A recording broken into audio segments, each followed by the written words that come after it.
कोई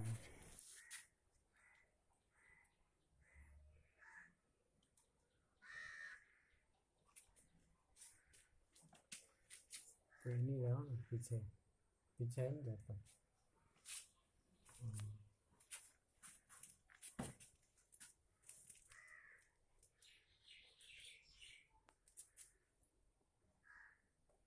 देखो देख दिया ना।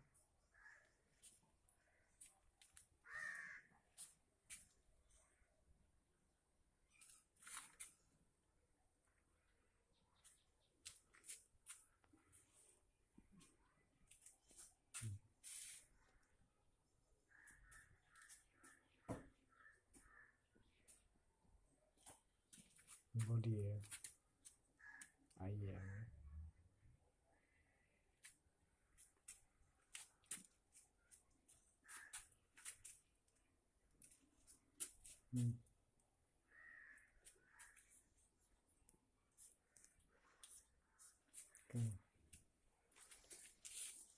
You are most welcome in my new class for standard 8th. First chapter, resource and development. Already we finished the chapter resource is finished during previous period or our previous examination, previous classes. This is the second topics. This is the second chapter, that is the land resources, land, soil, water, natural vegetation. और इसका जो सब topic है आज का वो है land resources. आज जो हम पढ़ेंगे वो लैंड रिसोर्सेस के बारे में पढ़ेंगे। लैंड रिसोर्सेस का मतलब होता है भूमि संसाधन, भूमि संसाधन। So land resources is the subtopics for today.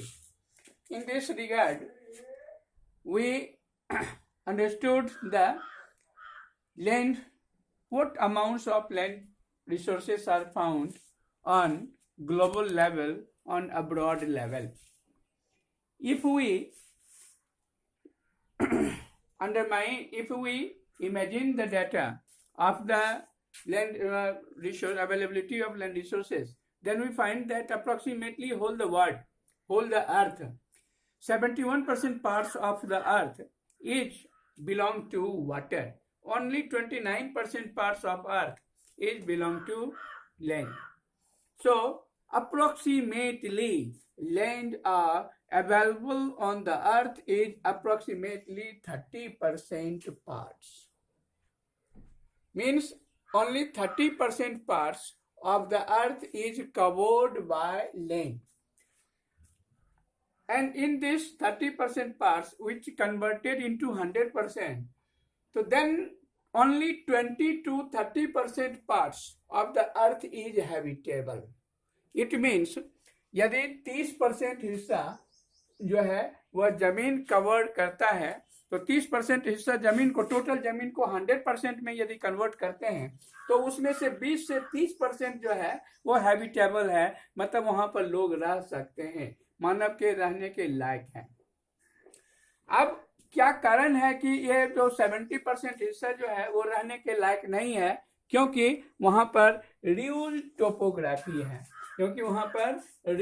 Topography है, मतलब उबड़ खाबड़ भूस्वरूप है। उबड़ खाबड़ भूस्वरूप लोगों के रहने के लिए अनुकूल नहीं होता। स्टीप स्लोप है, एकदम खड़ी ढाल है। इस तरह से जो खड़ी ढाल होता है वो स्टीप स्लोप कहते हैं, तीव्र ढाल जिसको कहते हैं, वह भी मानव के रहने के लायक नहीं है। कोई एरिया जितना ज्यादा नीचे है कि वहां पर वाटर लॉजिंग सिचुएशन हमेशा क्रिएटेड रहता है, तो ये एरिया भी मानव के रहने के लिए अनुकूल नहीं है। वाटर लॉज एरिया, अब कुछ एरियाज ऐसे भी हैं जहां सालों भर पानी रहते हैं, वहां पर भी लोग नहीं रह सकता।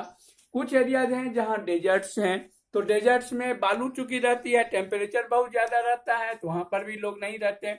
उसके बाद फॉरेस्ट है, फॉरेस्ट में क्या होता है, पेड़ पौधों की बहुत ज्यादा उपस्थिति होती है जो मानव के रहने के लिए अनुकूल नहीं होता। तो ये सारे जो फैक्टर्स हैं, all of these factors are not suitable to inhabit the population in any area. So this is the next main causes for the uninhabitation of the population of the people. Second is that plain. तो ये जो factors आपने देखा वो जो मानव के रहने के लिए अनुकूल नहीं था. अब दूसरा है कि मानव के रहने के लिए अनुकूल कौन सा जगह है, तो that is the plain, means मैदान, एंड रिवर वैली और नदी घाटी.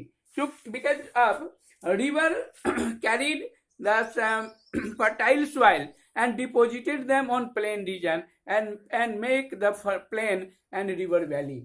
So these river valley which are suitable for, which are flat and plain and fertile, and all of these factors are more suitable for human habitation. So population are more settled, means more and more population are settled in plain and river valley.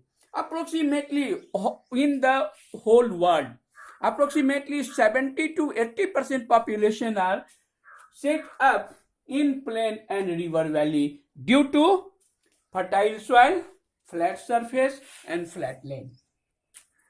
सवाल उठता है कि जब जमीन इतना हमारे लिए उपयोगी है तो उसके बाद का जो फैक्टर्स है वो है, उसे हम लैंड यूज पैटर्न कहते हैं. लैंड यूज, जमीन का यूज कैसे करते हैं. Already you understood that we utilise the resource, we utilise the land for generally habitation, for agriculture, mining. तो मतलब यह है कि एग्रीकल्चर की एक्टिविटी, माइनिंग एक्टिविटीज, ये सभी जमीन पर ही हो सकता है, हवा में या पानी में नहीं हो सकता.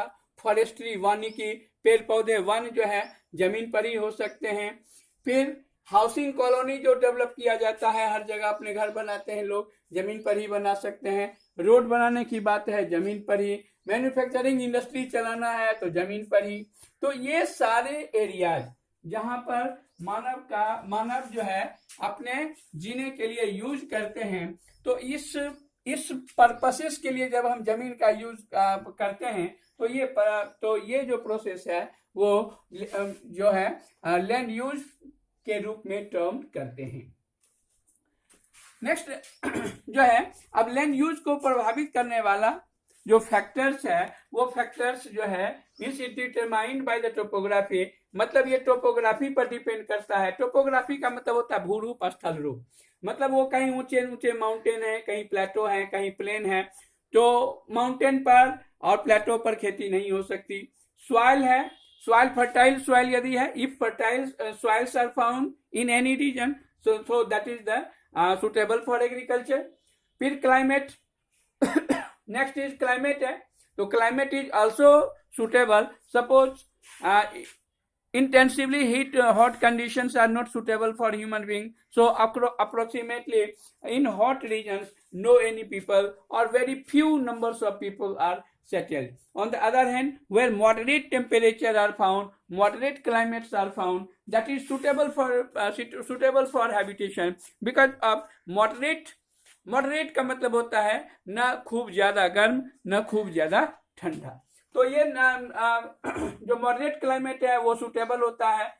फिर है मिनरल्स की उपस्थिति यदि है, यदि किसी एरियाज में मिनरल पाए जाते हैं तो भी वहां लोग रह सकते हैं.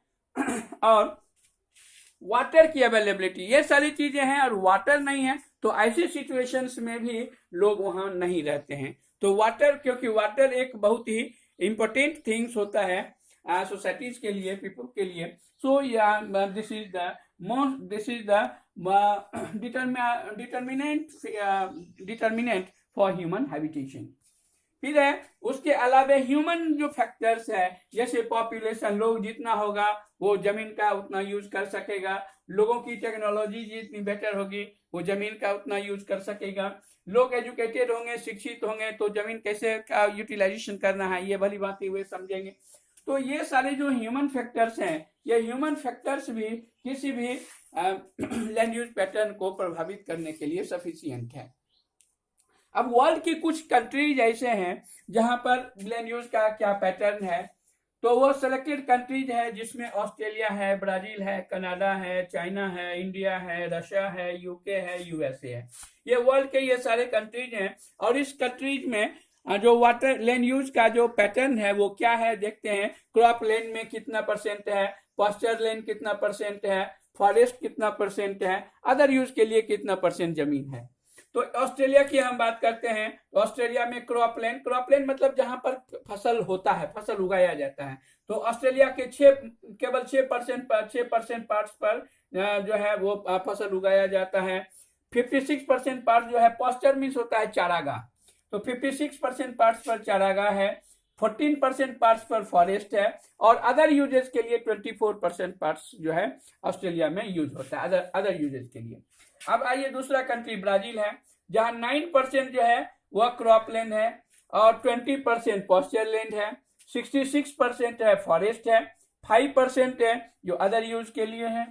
फिर कनाडा एक देश है, फिर अलग देश है कनाडा, जो कि वर्ल्ड का दूसरा सबसे बड़ा देश है। वहां पर 5% एरियाज पर, केवल 5% एरियाज पे क्रॉप लैंड है, 4% एरियाज पर पास्चर है, 14% पार्ट्स पर फॉरेस्ट है, 42% पार्ट्स अदर यूज के लिए है। इसके बाद आइए चाइना, जो कि हमारा इंडिया का पड़ोसी देश है। चाइना भी हमारा कॉम्पिटिटर कंट्री है। उसकी बात जब हम करेंगे तो चाइना में 10% हिस्सा पर जो है वो क्रॉप लैंड है, 34% पार्ट्स पर पास्चर लैंड है, 14% पार्ट्स पर जो है फॉरेस्ट है, 42% पार्ट्स जो है अदर यूजेस के लिए है। अगला कंट्री है इंडिया। इंडिया के 57% पार्ट्स पर क्रॉप लैंड है, मतलब भारत में जितनी जमीन है 57% हिस्सा पर खेती होती है, क्रॉप फसल उगाए जाते हैं। उसके बाद 4% हिस्सा, मात्र 4% हिस्सा है जो कि पास्चर के लिए, चारागाह के लिए है, 22% हिस्सा है जो फॉरेस्ट के लिए है, 17% हिस्सा है जो अदर यूजेस के लिए होता है। यह हमारे देश का आंकड़ा है। इसके बाद है रशिया में टोटल 8% हिस्सा पर जो है फसल होती है, क्रॉप लैंड है, 5% पास्चर लैंड है, उसके बाद 44% है फॉरेस्ट है, 44% एरिया अदर यूजेस के लिए है। फिर यूके यूनाइटेड किंगडम 29% हिस्सा पर क्रॉप लैंड है, 46% हिस्सा पर पास्चर है और 10% फॉरेस्ट है, 16% अदर यूजेस के लिए है। फिर अगला कंट्री है यूएसए, अमेरिका के नाम से जो जानते हैं। वहां 21% क्रॉप लैंड है, पास्चर लैंड 26% है, फॉरेस्ट 32% है, अदर यूज 21% है। अब वर्ल्ड का जो टोटल, वर्ल्ड में जो क्रॉप का लैंड यूज पैटर्न क्या है उसमें देखते हैं। पूरे वर्ल्ड की जब हम, तो अभी डिफरेंट कंट्री, सिलेक्टेड कंट्रीज का हमने चर्चा किया, अब पूरे वर्ल्ड का देखते हैं तो क्रॉप लैंड अप्रोक्सीमेटली 11% पार्ट्स पर जो है क्रॉप लैंड है, 26% पार्ट्स पर जो है वह पास्चर लैंड है, फॉरेस्ट जो है 31% पार्ट्स पर है, और अदर यूज जो वर्ल्ड में है वो 32% है। तो इस तरह से हमने देखा कि जो सिलेक्टेड कंट्रीज हैं वर्ल्ड में, उनका अलग अलग लैंड यूज पैटर्न क्या क्या है ये हमने देखा, और ओवरऑल वर्ल्ड का भी देख लिया। तो इस तरह से हमने देखा कि वर्ल्ड के कितने परसेंट हिस्सा में क्या क्या है। अब आइए जब पॉपुलेशन जो है ऑल ओवर वर्ल्ड में लगातार बढ़ते जा रहे हैं, means population of the world are continuously increasing, populations and population is ever growing situation, their demand will also ever growing। मतलब उनका जो डिमांड है वो भी, क्योंकि लोग बढ़ेंगे तो उनका डिमांड भी बढ़ेगा, क्योंकि लोग बढ़ेंगे उनका पेट बढ़ेगा, उनके लिए खाना चाहिए, उनके लिए रहने के लिए घर चाहिए, है ना, उनके लिए रोजगार चाहिए। तो ये सारी चीजें जो है उनका डिमांड के रूप में हम टर्म करते हैं, और डिमांड उनका लगातार हमेशा बढ़ते रहता है। लेकिन अब ज्यादा पॉपुलेशन बढ़ेंगे, उनके लिए जमीन चाहिए, और जमीन किस लिए चाहिए, तो खाएंगे क्या, खाने के लिए उन्हें अनाज चाहिए, और अनाज उगाने के लिए जमीन चाहिए। तो उनके लिए जो है जमीन, लेकिन जमीन जो है जैसा कि आप इंडिया का देखते हैं 3.28 मिलियन स्क्वायर किलोमीटर एरिया जो है वो इंडिया का है, वो कभी बढ़ और घट नहीं सकता। लेकिन पॉपुलेशन लगातार डबल हो जा रहा है, ट्रिपल होता जा रहा है, रीडबल होता जा रहा है। तो जिसके कारण क्या है कि जमीन लिमिटेड है, लेकिन लोग, पॉपुलेशन बढ़ते जा रहे हैं, उनका डिमांड भी बढ़ते जा रहा है। अगला जो पॉइंट है, the quality of land is differ from place to place, मतलब एक जगह से दूसरे प्लेस पर जगह पर क्या है कि जमीन की क्वालिटी जो है वो अलग अलग है। कहीं पर जमीन कहीं खूब फर्टाइल सॉइल होता है, वहां अच्छी मात्रा में फसल हो जाती है। कुछ एरियाज होते हैं जो पथरीली हैं, ग्रेवल्स हैं, तो वो जमीन जो है उतना सुटेबल नहीं होता वहां पर, मतलब उसकी क्वालिटी जो है एक जैसा पूरे अर्थ पर नहीं है। फिर people started encouraging the common land to build up commercial areas, housing। तो मतलब ये है कि लोग जो है अब लगातार जैसे जिस तरह से पॉपुलेशन बढ़ता जा रहा है, तो बहुत सारे एरियाज हैं जो कॉमन एरियाज थे, जो पहले कॉमन एरियाज था, आज उसको वहां पर कॉमर्शियल कॉम्प्लेक्सेस बनाए जा रहे हैं, हाउसिंग कॉलोनी बनाए जा रहे हैं। तो ये सारी चीजें जो डेवलप किया जा रहा है, ये इसके कारण जो है क्या है कि जमीन की क्वालिटी डिग्रेड हो रही है, जमीन कम पड़ते जा रहे हैं। फिर है लैंड डिग्रेडेशन, लैंड स्लाइडिंग, और इन जब मैक्सिमम यूटिलाइजेशन हो रहा है जमीन का, मतलब ये कह सकते हैं over utilisation and over use of the land is starting nowadays. So due to over use of resources, over use of land resources, the quality of land में बी डिग्रेडेड, मतलब जमीन की क्वालिटी जो है वो कम हो गई है। फिर लैंड स्लाइडिंग, भूस्खलन की प्रक्रिया यथातथ आप सुनते रहते होंगे, वो भी अखबार में मिलते रहता है। सॉइल इरोजन, मिट्टी अपरदन की क्रिया भी जो है जमीन में लगातार बनती रहती है। तो ये सब के कारण जो है इन्वायरमेंटल प्रॉब्लम्स क्रिएट होते हैं। क्यों? क्योंकि एग्रीकल्चर लैंड बढ़ते जा रहे हैं, कंस्ट्रक्शन की एक्टिविटीज बढ़ता जा रहा है, और इन सबों के कारण जो है फॉरेस्ट करते जा रहे हैं, और कुल मिलाकर के पॉल्यूशन का प्रॉब्लम्स जो है वो ऑल ओवर वर्ल्ड में बढ़ता जा रहा है। तो ये सारी चीजें जब ओवर यूटिलाइजेशन ऑफ लैंड के कारण हो रहा है, तो अब रीजन अब जरूरत इस बात की है कि इस लैंड रिसोर्सेज को हम कंजर्व करें, इसकी क्वालिटी को मेंटेन करें। सो ग्रोइंग पीपल, मतलब पॉपुलेशन जो है वो लगातार बढ़ रहा है, they are growing demand losing, मतलब उसका डिमांड जो है लगातार जमीन को कम करता जा रहा है, मतलब वो उसका डिमांड बढ़ रहा है, और डिमांड बढ़ने के कारण क्या है, खेती ज्यादा से ज्यादा भागों पे खेती, और वो भी गहन रूप में खेती किया जा रहा है, उससे जमीन की क्वालिटी जो है वो घटती जा रही है। इसीलिए जरूरत इस बात की है कि जहां पर ज्यादा खेती की जा रही है, जहां पर ज्यादा मतलब फर्टिलाइजर्स का यूज हो रहा है, इंसेक्टिसाइड्स का यूज हो रहा है, पेस्टिसाइड्स का यूज हो रहा है, केमिकल्स का यूज हो रहा है, तो जिसके कारण उसकी क्वालिटी जो डिग्रेड कर रही है, तो इसको चेक आउट करना होगा। अब इसको चेक आउट करने की जरूरत है, और इस दिशा में ये से मतलब लैंड कंजर्वेशन की हम बात करें तो हमें अफॉरेस्टेशन करना होगा, भूमि को मतलब वनों को पेड़ पौधे लगाना होगा, regulated use of chemical pesticides and fertiliser, मतलब केमिकल फर्टिलाइजर्स का जो यूज हम करें एक नियमबद्ध तरीके से यूज करें। तो और इसके अलावे जो ओवरग्रेजिंग हो रहा है, अत्यधिक पशुचारण जो लोग कर रहे हैं, तो इसको भी चेक आउट करना होगा, तब जाकर के हम सॉइल को, लैंड को कंजर्व कर सकते हैं। और लैंड कंजर्वेशन की दिशा में ये सारे जो सपोर्ट हैं, ये सारे जो एक्ट हैं, वो मस्ट है, नेसेसरी है। तो आज के लिए बस इतना ही। Thank you very much.